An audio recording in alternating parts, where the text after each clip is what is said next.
इस कहानी को समझने के लिए आपके भीतर धैर्य की आवश्यकता है। अगर आपके भीतर पर्याप्त धैर्य है, तो आप इस कहानी को समझ सकते हैं। वैसे तो यह कहानी आपको आपके कई प्रश्नों के उत्तर देती है, परंतु मुख्य रूप से यह आपको इन 2 प्रश्नों के उत्तर देती है। पहला प्रश्न, ध्यान कितने समय में लगेगा? दूसरा प्रश्न, वह कौन सी चीज है जो जीवन की दिशा को इसी क्षण से बदल सकती है? यह कहानी उस समय की है जब बुद्ध अपने भिक्षुओं के साथ श्रावस्ती नगर के बाहर ठहरे हुए थे। उनके निकट ही नदी तट पर एक युवक व्यापारी अपने व्यापारिक काफिले के साथ ठहरा हुआ था। उसके पास 500 बैलगाड़ियां थीं जो बहुमूल्य सामग्रियों से भरी हुई थी। वह श्रावस्ती में अपना सामान बेचकर खूब धन कमा रहा था। उसके पास में ही बुद्ध ठहरे हुए थे, परंतु अब तक उसने बुद्ध पर ध्यान नहीं दिया था। बुद्ध और उनके सैकड़ों भिक्षु दिखाई तो पड़े ही होंगे, क्योंकि इतने लोग एक जगह हों तो दिखना स्वाभाविक है। लेकिन संभव है कि उस युवक की उनमें रुचि न रही हो। जो धन की यात्रा पर निकला हो, उसका ध्यान की ओर नहीं जाता। बुद्ध पास में ही ठहरे हुए थे, परंतु उसका उन पर ध्यान नहीं गया था। या हो सकता है कि ध्यान गया भी हो तो उसने सोचा होगा कि ये लोग पागल हैं, जो अपना सब कुछ त्याग कर दुख भरा जीवन जी रहे हैं। इनसे 1000 गुना अच्छा जीवन तो मेरे नौकर जी रहे हैं। उसने शायद ऐसा सोचा होगा। उस युवक के साथ उसके बहुत सारे नौकर भी थे। एक दिन वह युवक नदी तट पर टहल रहा था और अपने भविष्य की बड़ी बड़ी कल्पनाएं कर रहा था। वह सोच रहा था कि यदि व्यापार ऐसे ही चलता रहा तो वर्ष भर में ही मैं करोड़पति हो जाऊंगा, फिर विवाह करूंगा। विवाह के बारे में सोचते ही अनेक सुंदरियों के चित्र उसकी आंखों के सामने घूमने लगे। वह सोचने लगा, बहुत सारा धन होगा तो एक अलग महल बनाऊंगा। वर्षा ऋतु के लिए अलग, सर्दी के लिए अलग, गर्मी के लिए अलग। सुंदरियों का साथ होगा, हर तरह का ऐशो आराम होगा, किसी बात की कोई कमी ना होगी। इन्हीं सब बातों को सोच सोचकर वह युवक प्रसन्न हो रहा था। तभी बुद्ध उसे देखकर हंसते हैं। बुद्ध अपने भिक्षु आनंद के साथ एक वृक्ष के नीचे बैठे हुए थे, जहां से वह युवक दिखाई दे रहा था।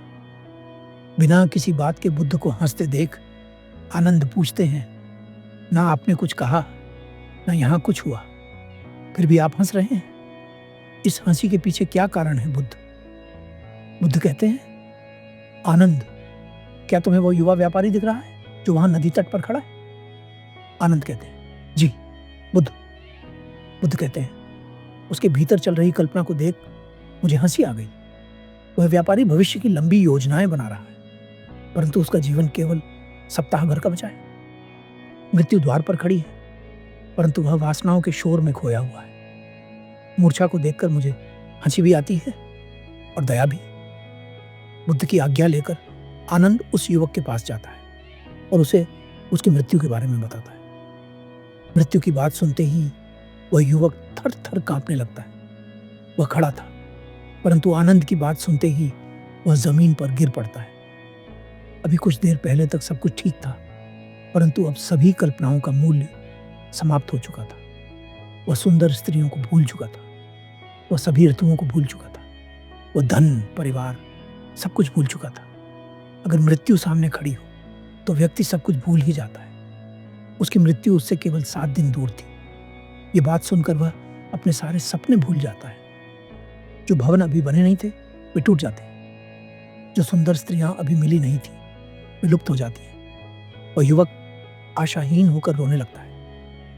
आनंद उस युवक से कहता है, उठो प्रिय, मौत पर बात समाप्त नहीं होती। तुम मेरे साथ बुद्ध की शरण में चलो, वे तुम्हारा मार्गदर्शन करेंगे। तुम निराशा में मत गिरो। मौत से जो मिटता है वो झूठ है, सत्य नहीं, क्योंकि सत्य को मिटाने का तो कोई तरीका ही नहीं है। आनंद की बात सुन उस युवक के मन में थोड़ी आशा जगती है। वह आनंद के साथ बुद्ध के पास पहुंचता है। अधिकतर लोग मृत्यु को एक नकारात्मक शब्द समझते हैं, इसे सुनना भी पसंद नहीं करते। मृत्यु कोई नकारात्मक शब्द नहीं है, बल्कि यह एक सत्य है। और सत्य की एक विशेषता होती है कि यह हमें हमेशा एक सही रास्ते पर ले जाता है। अगर हम इस बात को स्वीकार लें कि हम कभी भी मर सकते हैं, तो हम ऐसे कार्यों में अपना समय बर्बाद नहीं करेंगे जो बेमतलब है। अब तक तो वह युवक पास होकर भी बुद्ध से बहुत दूर था। वह बुद्ध और उनके भिक्षुओं को ध्यान करते देख सोचता था कि ये लोग क्या पागलपन कर रहे हैं, क्यों अपना जीवन गंवा रहे हैं। परंतु अब वह बुद्ध की शरण में आ गया है। उसे बुद्ध की शरण से कीमती और कुछ नहीं दिख रहा था। उस व्यक्ति की करीब आती मौत ने उसके और बुद्ध के बीच की दूरी को समाप्त कर दिया था। यदि उसे अपनी करीब आती मौत के बारे में पता नहीं चलता तो शायद वह सोते हुए ही मर जाता, परंतु उसकी करीब आती मौत ने उसे जगा दिया था। बुद्ध उस युवक से कहते हैं, प्रिय, बुद्धिमान को भविष्य के सपनों में नहीं उलझना चाहिए। भविष्य में मौत के अतिरिक्त कुछ भी नहीं। बुद्धिमान भविष्य की कल्पना करने की बजाय वर्तमान में जीते हैं। इस मन की आदत है भूत और भविष्य में भागने की, परंतु ध्यान इसे पकड़कर वर्तमान में ले आता है। इसलिए तुम सब चिंता छोड़कर ध्यान में लग जाओ, क्योंकि जब मौत से सामना होगा तो न धन बचाएगा, न सुंदर स्त्रियां बचाएंगी, न पद प्रतिष्ठा बचाएगी। उस समय अगर कोई चीज बचाएगी तो वह ध्यान, समाधि, जागरण। बुद्ध के शब्दों को सुन वह व्यक्ति तय करता है कि वह अब मरते दम तक बुद्ध के चरणों में रहेगा। उसके नौकर उसे बुलाने के लिए आते हैं, परंतु वह उन्हें लौटने के लिए कह देता है। वह पलटकर भी उन 500 गाड़ियों की ओर नहीं देखता जिनमें बहुमूल्य सामान भरा था। कुछ क्षणों में ही उसका सब कुछ बदल गया था। वह दिन भर बुद्ध के चरणों में बैठा रहता। रात हो जाती, बुद्ध सो जाते, वह तब भी बुद्ध के चरणों में बैठा रहता। उसकी नींद भी खो गई थी। जिसकी मौत करीब आ रही हो उसे नींद कैसे आ सकती है।